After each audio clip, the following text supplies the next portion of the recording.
Hello and welcome to All About Community. My name is Robert L. Harris and I am your host. I am delighted to have as my guest today George Holland. George and I go back many years. George is a lawyer here in the Bay Area, been practicing for almost 50 years. Of course, he was much older than I, so that explains. But George has a record that really is hard to match. He's a former president of the Charles Houston Bar Association, a former president of the California Association of Black Lawyers, and is the current president of the Oakland branch of the NAACP. George, welcome to All About Community. Thank you for inviting me. It's always a pleasure to invite you because I always have a good time teasing you, especially about how far we go back. Yeah. And very few people believe that we go back actually personally. You and I have known each other for over 50 years. Isn't that amazing? It's just unbelievable. It's unbelievable. Tell us a little bit about your background. Well, I was born in Louisiana, Shreveport, Louisiana. And my family came here during the Second World War. And we began our residence in South San Francisco in a segregated housing project called Lindenville. There were 72 colored families, they were colored at that time, who lived in the Circular Houses Project. And we live in an extension of the project called, the colored section. And there were 72 families in the colored section. And it was an interesting experience, because we were segregated in that project and we couldn't check our books in the library because we didn't own property because we lived in a housing project. But the educational system was pretty good. And your education primarily was in San Francisco? And see, South San Francisco is not part of San Francisco. Okay. That's if you come from the airport, you see that sign on the mountain says South San Francisco, the industrial city. Yeah. That's in San Mateo County. Okay. And then we moved after they tore the project down in the 50s. We moved to a segregated housing project. It used to be a segregated housing project in San Francisco called Sunnydale. Well, I've heard of that. They started integrating that project when I moved in. It was like 1 year. You moved in, they moved out. That's right. So again, it was not as segregated as South San Francisco, but it was interesting. Then after living in Sunnydale for a few years, we moved over to Hunters Point. And then you went to, where did you go to high school? Mission High School in San Francisco. Mission High. And then to City College? City College in San Francisco. And then to San Francisco State, where you became a member of Alpha Phi Alpha. Is that right? Of course. The number one fraternity. Hey, you wish. Nothing like Kappa Alpha Psi if you want to go to heaven when you die. Your career, you started out, if I recall, first as a bank teller, and then Excuse me. you said a loan officer. I was a bank loan officer in a training program at Bank of America. George, seriously, they had no loan officers. They did. I was like, there was only 3 of us that were at Bank of America at that time. And the person ahead of me, Dave, I forget Dave's last name, but Dave became president of a bank in Detroit, and I was next in line because there's only 3 of us here in the San Francisco Bay Area. So I was a loan officer. But eventually, you got out of the bank and you became a probation officer, deputy probation officer. That's when I met you, I believe it was in 1966. 65, 66. Yeah. And then you went to law school. Yes. Unlike some of us and yourself in particular, I had to work. You quit work to go to law school. I didn't do that. I had to continue working. Well, I couldn't work and go to law school. I wasn't smart enough. No. Well, you went to go to a so-called believed better law school. You went to UC Berkeley, and I went to Golden Gate University in San Francisco. And you've been a member of the bar. I guess that's about 1972, 73. 73. Okay, and how long have you been a member of the NAACP? I want to say I probably joined, but I have no evidence to prove it, probably in the 60s when they had the demonstrations going on. Because I remember participating in demonstrations. Yeah, they were protesting the segregation of, you could buy a Cadillac car on Van Ness Avenue, which is called Automobile Road. But you didn't buy But you couldn't work there. No. You couldn't work there or sell cars there. So we boycotted the automobile dealerships on Automobile Road in San Francisco, and also Sheridan Palace Hotel in San Francisco and the Bank of America in San Francisco. So that's where my participation in demonstrations began. And I think I joined the NAACP back then, but they weren't militant enough. And so as a consequence, I was trying to associate with these so-called revolutionary kind of organizations that were going to get ready for the revolution, but which never came, and because of the temper of the time. These folks had more guns than we had guns, so no need trying to get involved in the revolution. And the NAACP was there, and those organizations that I tried to join then are no longer here. So as a consequence, the NAACP survived through those troubling times. That's the organization I think you ought to identify with, because they survived. And you were elected president of the Oakland branch in, 12 years or so ago? I think about 68. I said about 68. Was it 98? No. I can't remember. It's about 12 years ago. Whatever. About 12 years ago. Now, when you became president, what were your goals at that particular time? Well, my concern is that nothing had really changed. And I didn't see things really changing, but I knew that the NAACP had been around for such a long period of time, and we needed to keep that continuity. And the organization was really going through a change in terms of focus, because things were changing probably more rapidly than most of us could anticipate, myself included. Technology was improving. The job situation in Oakland was dismal. The schools were having tremendous problems, as they still are. And it was just a downtime, so I need to get involved in something. So you wanted to become president of the NAACP Oakland branch because you wanted to make a significant change. And with that, we're going to have to go to break. Don't touch that remote. Put it down. We will be right back with All About Community. Positive Links Day program is a community center that provides disability awareness to remove some of the stigmas associated with the disabled population. We are located at 675 Hagenberger Road, Suite 255 in Oakland, California. Our mission is to be a voice for those that don't have a voice. We are recruiting community volunteers for training to assist us to develop and provide awareness for the treatment available for the disabled community. If you would like to volunteer, you can reach us at 510-878-9779. Wireless Plus, your easy access phone provider, wants you to have a free phone, free accessories with free services. How would you like unlimited calls, unlimited texts with free internet? Let us show you how you can get free government-approved programs. Come to our TV at 7801 Edgewater Drive in Oakland, near the Oakland Airport, for your free phone and unlimited services. Call the number on the screen today and let us show you how to gain easy access and communicate for free with Wireless Plus.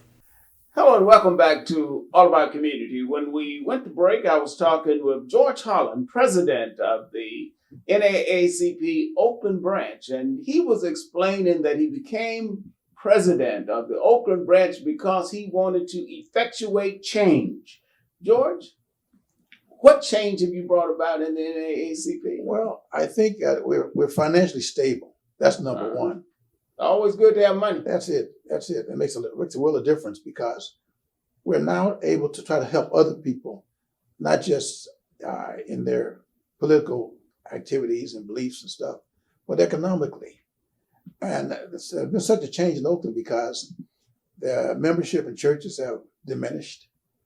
The school situation is still in a very bad way.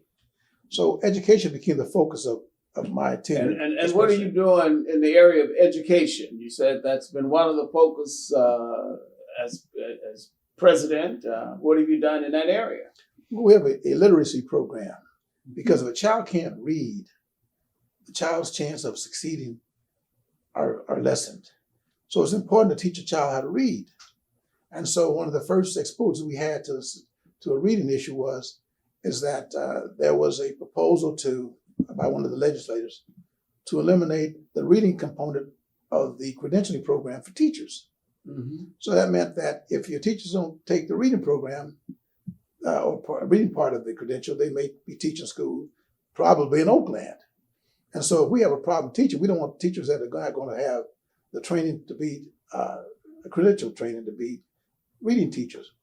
Because if your child's not reading by the third grade, you got a problem. I mean, they build prisons based on your child's inability to read by the third grade. And were you able to have an impact on the Oakland Unified School District in regards to that? Yes, we're presently involved in asking them and recommending them literacy programs. And we're trying to even have situations where we have people who mentor kids and try to teach them reading at various locations throughout the city. And that's what we emphasize. So education is very, very important to us. What has been your proudest moment as president of the NAACP? In other words, what would you like to be remembered for during your tenure as president? I like to think that we had a tremendous increase in membership and a lot of respect. Because, for instance, right now when we have the demonstrations going on, people have decided that, wait a minute, if I'm going to contribute to an organization, I need to contribute to organizations that have some stability. So we are supportive of Black Lives Matter, but we have a foundation, we have a structure, we've been here for 111 years. So people decide, wait a minute, let me give some money to an organization that's been here a while. So we've been fortunate enough to get some donations that we're giving back to the community.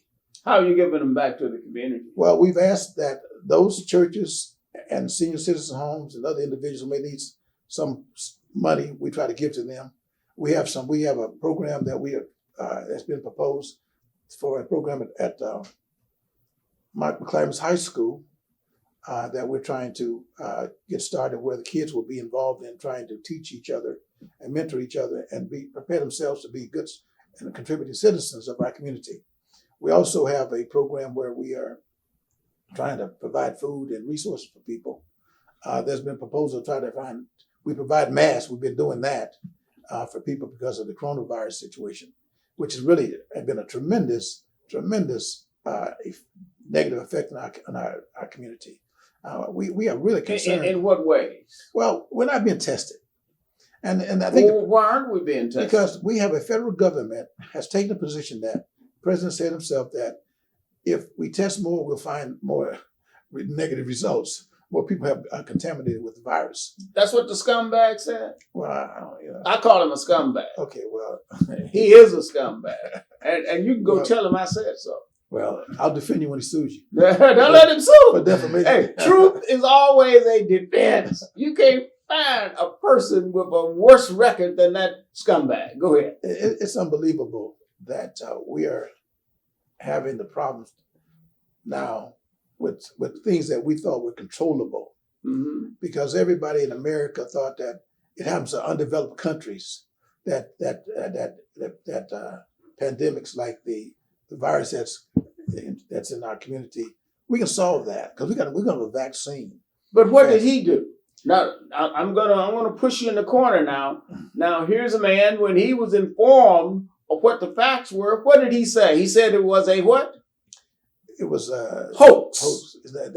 Now, isn't that what a scumbag would do? And then to try to name the virus like Chinese virus. I mean, it's at a point now where if our citizens don't get down to those polls and vote, it should be like a stampede.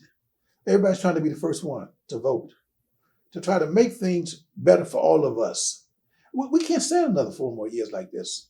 But we will get it unless we go out and vote. I mean, we have to, because most of us who have been working are not working now because we don't have no place to go to work. Now, I'm working because I'm a lawyer and I can still work. But around me, people who don't have the kind of training and experience that I have, they're suffering. Yes. And it's at a point now where how can you stand around and see other people suffer and not do something about it? I mean, that's what he's doing. The remedy is easy. You just get out there and vote them out. Absolutely. But you better do a hurry. You better be in a hurry to do it. Absolutely. So if you're not stampeding down to the polls, I'm concerned that you may not be affected by this like I am, because I want to be the first one out to vote. But I'm saying that we need to make sure that we don't risk our lives anymore. We can change our situation. It doesn't require much of an effort, except now, as Michelle Obama said last night, you made a pack your lunch for the dinner and the breakfast in line if you got to stand in line to vote. That's how important it is. And if you don't think that and buy into that, something's wrong. Well, of course something is wrong, but we must also vote up and down the ticket. Vote for the local people, vote for the state, and then vote to throw out the scumbag. Yeah, you can't choose the kind of mayor you have, the kind of city council you have, the kind of school board you have by your vote. But if you don't vote, then you're going to be existing with what you already have. If you don't want to change, don't vote. It has been said, George, that a voteless people is a hopeless people. Yeah. So let's go and vote. We're going to have to go to break. Don't touch that remote. We will be right back with this energizing conversation with President George Holland, Oakland branch, NAACP. Hi, we're Minuteman Press Oakland in downtown Oakland at 2406 Webster. We're your local printer. We help your business grow. We provide flyers, business cards, direct mail, any product that you need to promote your business, we have it. And remember, at Minuteman Press, no job is too small and no job is too big. Come by, stop at our shop at 24th and Webster, right behind the YMCA in downtown Oakland. Hello and welcome back to All About Community. When we went to break, I was talking with President George Holland of the Oakland branch of the NAACP. And we were talking about voting. Voting is so important. Voting is absolutely essential. And I was touching upon the subject of local voting. We must start right here with our local persons, the city councils, the Alameda County supervisors, the state officers and representatives. And George, what are we doing, if anything, to ensure that people show up to vote? Well, by happenstance, we're having a meeting this afternoon. We're putting together a voter's card to have available to people who may have some questions about voting. One, your eligibility to vote. Whether you're on parole or probation, can you vote? Answer those kind of questions. And we want to make sure that you have enough information. So can you vote if you've been in prison or stuff? If you've completed any sentence you have served, you're not on probation or parole, then you okay, so if you paid your debt to society, fully paid, therefore you can vote. Is that right in California? In some jurisdictions, yes. Well, I'm talking about California. In California, you should be able to vote. Okay, very good. But a lot of folks don't know that. So what we need to do is try to make sure that you understand what your rights are. If you're 17, going to be 18 at the time that the polls are going to be open, then you may be registered to vote, possibly. But you're 18, you can start voting. So I'm saying that what we have to do is make it more attractive. Like something, and unfortunately, a lot of people want to have fun. It's fun if you win. So think about voting. If you want to win, you got to vote and try to get that kind of expression or that kind of feeling that you want to have if you do something that's good for you. And so you want to leave there with your voter sticker and put it on your lapel and say, I voted, and be proud of it. Because you don't want things, this country, you have a certain amount of freedom that you may not have someplace else. Because you can speak about the president, say bad things about him, negative things about him. That's your right, but you can lose those rights unless you get those right people into the White House. And throw him out. Well, he shouldn't have been, he wasn't qualified to be in there. So, all right.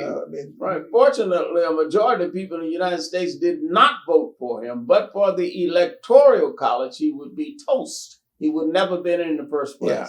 I think that we have to keep tell young people to get more familiar with the process.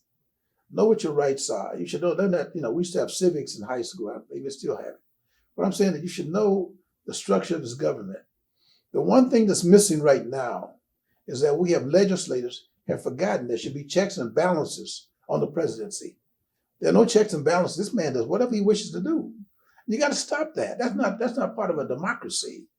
That's how you destroy democracy, by not following checks and balances, which we have to do. Well, that's true. Now, what are we doing locally with checks and balances as it relates to the police department? Well, What is the NAACP doing there? Are Well- you just letting them run rampant? no. Are you No. checking and balancing? Well, there we have been supportive of the Coalition for Police Accountability. That we have one of our members was on the police commission, so we're supportive of efforts that other organizations are doing to try to curtail negative police activity, because it comes up to there's been movement to try to reduce the funding of police officers, which may be a good idea, but you got to have police. I mean, anybody thinks they don't need police or something, that's a very difficult question to answer. I'm saying we need to have good police officers. That's what you need. You need police, but what you do need you good police call a officers. good police officer? A good police officer is one who understands the community, that can relate to the community. So like community policing, is that right? Yes. That's very, very positive, because we need to make sure that when they select these officers, they expect people to understand the community who really want to protect and serve. Now, every job, every profession has people in that profession who are in there for the reason of doing something negative to that profession, to undermine it. Whether lawyers do it, doctors do it, truck drivers do it, bus drivers. There are people working some jobs that shouldn't be there. I don't care what the job is. And we all know that. But this is America, and this is democracy and all that kind of good stuff. But I'm saying that you got bad people, and you got to get rid of those. Weed out those bad folks, and especially the police department, because it is just such an important position to have. And most African Americans have had negative contact with police. I mean, I had since I was a kid. When they stopped you on the street, they were putting your little name into their little book. And when you were arrested, but I was in court representing somebody who had lived in Sunnydale, and the police officer testified and said, "Oh, he had 14 contacts with the police." I said, "Hold on, Judge. Those not arrest. You shouldn't even know about those things, because when they stop black kids, they write their names down. What, to get to know them for a positive reason? No. That's negative. And we need to stop that kind of behavior on the part of police officers. So we got to pay attention to these kind of things. So young people, you need to pay attention to what your rights are. And the NAACP have had programs where we try to teach kids their rights, because you need to survive in your youth. You need to survive it, because when I used to be a deputy public defender in San Francisco, and I watched young men and women, most young men, take a felony conviction, not knowing that that's going to affect you for the rest of your life. So you don't need to just so you can go home, get out of jail. But look at the price you're going to pay in your life. And that's, and you got to understand that. So you need not to be victimized at age 18. That's going to affect the rest of your life, because the jobs that you can't get. Now, it's almost like when marijuana was, it still is a felony in the federal system. You can't just use something because it's available. The state says it's okay, but if you're smoking marijuana and you have an application for a job, especially a federal job, so it can have impacts, whether you are being stopped on the streets by the police. Pay attention to what you plead guilty to, because it can have a devastating impact on the rest of your life. We're going to have to go to break, and we will be right back in just a few minutes, but don't touch that dial. Sinclair Miller Medical Association, founded in 1968 by Dr. William Sinclair and Dr. Rudolph Miller. The organization was formed to improve the health care of African American and other minority people in the Bay Area. Sinclair Miller Medical Association offers annual scholarships to high school, nursing, and medical students who are African American. Presently, Sinclair Miller Medical Association has over 160 members. Sinclair Miller maintains its commitment towards the betterment of the field of health, education, and welfare. For more information about Sinclair Miller and scholarships, contact Sinclair Miller today at 510-863-4560 or visit our website at www.sinclairmiller.org.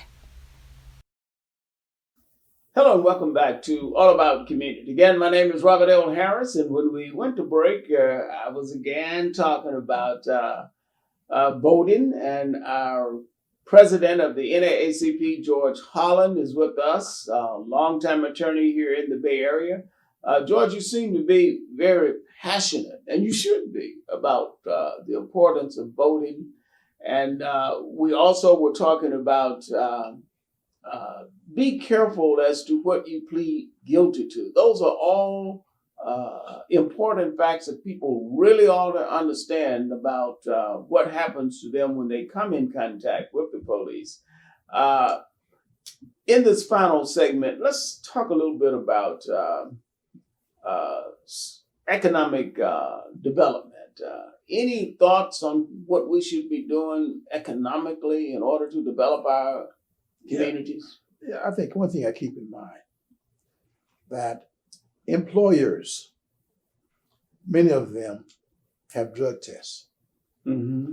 So you're smoking some weed, you flunk the drug test, and you don't get the employment. Well, it says legal.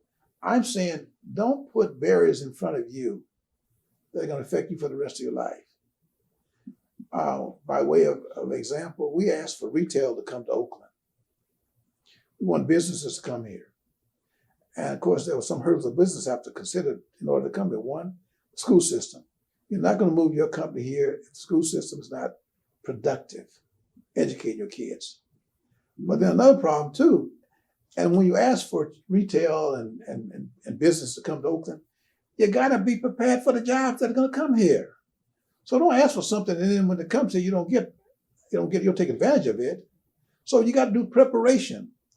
School is not probably for some of us, or for many of us, a fun kind of place. And it was not always fun, but to me, I realized the importance of it. And education. If you got an education, you can draft your own plan of life. I mean, once you decide that you want to have a career at doing something, I don't care if you'll be a business person, open an automobile shop or any kind of business, an entrepreneur. People who come here can't speak English and they open up businesses because they create their own opportunity. So what you have to do is that if you want a job, get an education. Understand what's going on around you. It's so important to get an education. So things have changed so quickly and so rapidly. Even for me, I'm still struggling trying to learn this technology, these computers, these smartphones, and Zoom. I mean, good grief. I mean, it's hard for me. I thought that I was, fairly intelligent, but I have to ask my grandkids to help me to figure this stuff out. Well, Malcolm X is correct when he said education is our passport to the future. Passport to the future. Yes. Tomorrow belongs to those who prepare for it today. So it is so clear that if we don't have a passport, we go nowhere. Any final thoughts, George, on NAACP, what you'd like to see? I'd like to see a stampede to the voting polls. I mean, if we don't vote this time, I'm concerned about how much more time we have. If we're going to preserve this democracy, it was so wonderful to know that you can come and go in this country as you please. I've been through a time when we couldn't vote. Now we can vote. People died for your right to vote. So how can you not vote if someone died to give you an advantage that you never had before? So if you don't vote, then you get what you deserve. I'm saying that the NAACP, the sole purpose for existing is to implement change. And that's it. By voting, we need to change. It'll make a difference in your life. I'm telling you, we can't risk this one. You have a great risk right now. You want to make sure that things don't get worse than they already are. But if you don't pay attention locally to your politicians, let them know what your concerns are. Nationally, you definitely got to let the national politician know what your concerns are, as well as state politicians. And the NAACP has been around a long time. If I remember, somewhere around since 1909, and it has withstood the test of time. We have been delighted to have as our guest today Attorney George Holland, president of the NAACP Oakland branch. Don't go away because we have another segment coming, and we will be speaking with Dr. Jocelyn Freeman Garrick, who is an emergency room physician right here at Holland Hospital, and she is dynamic. George, we want to thank you for being our guest on All About Community. Thank you. Again, don't touch that remote. We will be right back with our next segment.